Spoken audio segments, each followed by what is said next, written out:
할렐루야. 슬기로운 아침 시간 창세기 46장의 이야기입니다. 강한 것과 강한 것이 부딪히면 한쪽이 부서지거나 망가지는 경우가 있습니다. 그래서 예를 들면 철과 철이 부딪힐 때 그런 마찰과 충격을 줄이기 위해서 중간에 윤활유를 사용하는 경우가 많습니다. 집에서 사용하는 쿠션도 마찬가지인데요. 우리가 쿠션 없이 의자에 앉게 되면요, 엉덩이나 허리가 아플 때가 존재하죠. 그때 쿠션을 등에 받치거나 안고 있으면 불편한 부분을 좀 감소할 수 있는 그런 상황이 우리에게 지금 체험됩니다. 인간관계 안에서도 강한 사람과 강한 사람이 부딪히면요, 불꽃이 튀는 경우가 많습니다. 하지만 반대로 부드러움을 갖고 있는 영혼들은요, 이렇게 잘 넘어가는 상황들이 참 펼쳐질 때가 많습니다. 부드럽게 잘 넘어가는 사람들은요, 삶의 윤활유와 그런 쿠션 같은 것들이 존재하는 영혼들인데요, 이렇게 삶의 여유가 있으면요, 부드러움을 갖고 인생을 잘 진행할 수 있습니다. 그렇다면 인생 가운데 윤활유와 쿠션 같은 역할을 하는 것이 무엇이 있을까요? 인생의 부드러움은 어디에서 오는 것일까요? 바로 삶의 여유에서 그런 안정감을 느낄 수 있는 것이고 부드러움을 가져올 수 있는 것입니다.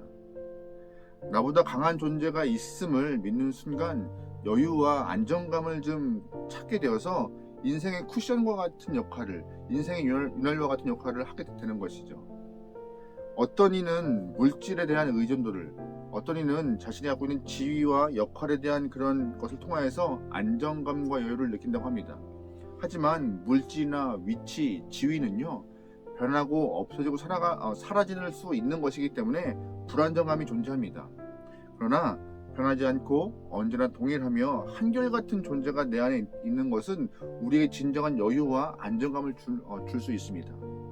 바로 하나님이 주시는 그 은혜가 우리에게 안정감과 삶의 여유가 될 수 있는 이유인데요. 그 하나님이 주시는 은혜가 우리 안에 있을 때에 윤활유와 같이 쿠션과 같은 역할을 감당한다고 여러분 꼭 믿으시면 좋겠습니다. 그래서 저와 여러분은 하나님과 하나님의 은혜를 사모하며 추구하며 간구해서 삶의 윤활유와 또한 그런 쿠션을 가져서 좀 부드러운 삶을 살아낼 수 있으면 좋을 것 같습니다.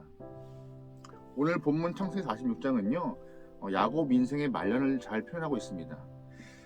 야곱의 인생을 돌이켜 본다면요, 윤활유 없이 쿠션 없이 계속 원하는 것을 얻기 위해서 늘 부딪히는 삶을 살았던 것이 야곱의 인생이었습니다. 장작반을 걷기 위해서 호시탐탐 기회를 노렸고 이제 팥죽 한 그릇으로 장작반의 명분을 샀습니다. 거기까지는 영적인 욕심, 영적인 소망이라고 해석할 수도 있겠지만, 그러나 장작권을 얻는 과정에서 형과 아버지를 속임으로 야곱은 이제 가족과 부딪힘이 시작되고 있습니다. 에서는 자신을 속인 야곱을 죽이려 했고 야곱은 더 이상 집안에 살 수 없자 삼촌의 집으로 피신을 갑니다. 바단 아람에 있는 외삼촌 라반의 집으로 가서 사랑하는 여인과 또 결혼하기 위해서 14년간 그는 열심히 일을 하죠. 시간과의 부딪힘이 있고 또한 자신과의 부딪힘을 갖고 있는 것이 야곱의 인생으로 또 흘러가고 있습니다. 그래서 14년 후에 야곱은 자신이 사랑하는 여인 라헬과 결혼할 수 있었습니다. 그 후에 재산 문제를 통하여서 삼촌 라반과 또 치열한 신경전이 좀 벌어지죠. 게다가 삼촌의 아들들과도 계속 이렇게 투닥거림을 통하여서 갈등이 이렇게 생겨났고 결국 야곱은 재산을 얻게 되고 고향으로 돌아오게 됩니다. 고향으로 돌아오는 과정 가운데 너무나 형이 무서워서 최소한의 가족을 좀 보호하고자 야곱은 그 식구들을 세 그룹으로 나눕니다. 하지만 그 세 그룹으로 나누는 과정 가운데 자신이 가족을 차별한다는 것을 아이들은 느꼈고 차별로 인하여서 식구들은 상처를 크게 경험했던 그 순간도 있었습니다. 은혜 가운데 형과의 만남에서 야곱은 큰 문제 없이 해오를 했고 야곱은 이제 세겜 땅에 정착했습니다. 그러나 세겜 땅에 정착한 이후에 야곱은 하나님과의 약속과 부딪힘이 생깁니다. 왜냐하면 야곱은 삼촌 라반의 집에 가면서 다시 자기가 고향으로 올 때 베들레헴에 정착하겠다고 약속했지만 결국 어디에 있냐면은 세겜 땅에서 자신의 삶을 풀어놓고 정착했기 때문이죠. 한마디로 하나님은 베델에서 야곱을 기다리는 것이고 야곱은 베델로 올라가지 않고 세겜으로 갔다는 것입니다. 결국 세겜 땅에서 야곱의 딸 디나가 아주 몹쓸 일을 당하는 큰 어려움을 경험하게 됩니다. 이런 야곱의 인생을 좀 돌아보면요, 원하는 것을 얻기 위하여서 더 많은 것을 갖기 위해서 노력했던 야곱의 삶입니다. 세상과 부딪히고 자신과 더 강한 사람과 부딪히고 또한 내면과 부딪히고 가족과 부딪히고 시간과 부딪히고 항상 야곱은 그 부딪힘을 통해서 상처와 내상을 갖고 있던 영혼이었습니다. 그런데 야곱의 모습을 보면요, 어찌 우리의 모습 보는 것 같습니다. 더 갖기 위해 노력하고 더 높이 올라가기 위해서 거짓과 속임수도 사용하고 또한 더 누리기 위해서 약속도 잃어버리고 유난리와 쿠션이 없는 것과 같이 하나님의 은혜와 그 하나님을 잃어버린 것과 같이 계속 부딪혀 내상을 입는 우리의 모습과 야곱의 모습이 거의 같은 것 같습니다. 그런데 본문에서는요, 야곱이 좀 변해요. 이전과 같이 부딪히고 강한 모습으로 삶을 버텨왔던 야곱이 아니라 조금 변화해서 하나님 앞에 쿠션과 같은 하나님을 또한 유난과 같은 하나님의 은혜를 간구하는 모습으로 인생을 바뀌어버립니다. 아마 야곱은 사랑하는 아들 요셉을 잃고 이 가슴 안에 큰 내상을 입었을 것입니다. 그때부터 하나님께 기도하면서 하나님이 주시는 평안함과 위로와 지혜 때문에 그 내상을 회복하고 조금씩 하나님을 향한 그런 유난리와 같은 은혜 또한 쿠션과 같은 하나님의 사랑을 경험했기 때문에 그의 삶이 좀 나아지지 않았을까라고 짐작해 봅니다. 창세기 오늘 본문은요, 야곱의 인생에서 가장 행복한 순간이에요. 왜냐하면 야곱은 죽은 줄만 알았던 이제 요셉이 살아있다는 것을 알게 되었습니다. 그냥 살아있는 것이 아니라 애굽의 총리가 되었다는 것을 듣게 되죠. 놀라운 일이죠. 믿기 힘든 이야기지만 요셉이 보낸 그런 마차와 많은 선물 보면서 이제 요셉이 살아있음을 믿고 요셉의 존재를 신뢰하게 됩니다. 그래서 야곱은 이제 요셉이 보낸 수레를 타고 가나안 땅을 떠나서 애굽으로 향하는 본문이 오늘 46장의 이야기입니다. 보면은요, 이전에 야곱이었으면은 너무 기분이 좋아서 그냥 단번에 애굽으로 넘어갔을 것입니다. 주변 살피지 않고 사랑하는 아들 만나기 위해서 빨리 애굽으로 향했던 야곱이었을 텐데 지금은 자기 삶에 쿠션과 같은 그런 은혜와 유난리와 같은 하나님을 더 찾기 필요성을 느껴서 찾는 모습이 본문에 나와요. 바로 애굽으로 가지 않고 브에세바에서 발걸음을 멈추고 하나님께 제사를 드리는 모습이 나옵니다. 1절입니다. 같이 읽어볼게요. 이스라엘이 모든 소유를 이끌고 떠나 브에세바에 이르러 그의 아버지 이삭의 하나님께 희생제사를 드리니. 아멘. 오늘 본문에서 드리는 그런 제사는요, 아마 굉장히 야곱의 일생 가운데 가장 아름다운 예배였을 것입니다. 왜냐하면 그냥 자기의 모든 소를 다 끌고 애굽으로 넘어갔어도 될 문제였지만 하나님, 가도 될까요? 하나님이 약속하신 그 가나안 땅을 떠나서 애굽으로 들어가는데 괜찮을까요? 하나님, 국경을 넘어서 애굽을 요셉 만나러 가는데 괜찮을까요? 계속 묻는 모습이었어요. 하나님께 필요함을, 하나님의 존재하심에 대한 인식을 갖고 하나님에 대한 의지함을 표현하는 그런 하나님의 의중을 묻는 기도가 오늘 본문에 있는 예배 가운데 드러났던 그런 순간이었기 때문에 야곱의 인생에서 가장 아름답고 정말 화려한 예배였음이 분명합니다. 우리가 알던 야곱은요, 이런 사람 아니었어요. 갖고 싶으면 수단 방법 가리지 않고 그냥 다 가지던 사람이고 사람 마음 상처받던 상관없이 그냥 본인이 다 가지려고 노력했던 사람입니다. 그런데 가장 행복한 순간 야곱은 묻습니다. 누구에게요? 하나님께. 그러자 하나님이 이렇게 응답하세요. 3절과 4절 말씀입니다.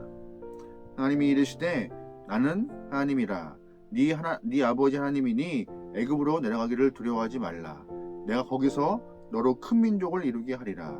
내가 너와 함께 애굽으로 내려가겠고 반드시 너를 인도하여 다시 올라올 것이며 요셉이 그의 손으로 네 눈을 감기리라 하셨더라. 아멘. 무슨 말씀이세요?